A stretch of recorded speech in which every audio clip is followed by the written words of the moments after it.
guys. Kalat dito sa amin guys, oh. Gawa ng aking asawa ng ano nga guys.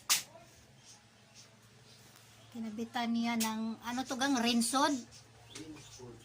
Oo. Para yung init at amoy dito guys, hihigupin niya at ibubuga sa labas. Tapos kakabitan pa niya, hindi pa to tapos, wala pa tong takip. Tapos yung tubo guys, oh, ang lalaki ng tubo na to guys, oh. Ito yung ikabit niya papuntang labas para hihigup, itapon yung init ng ano ng kalan at saka amoy para baga usok, para hindi magano guys, pupundo dito sa loob.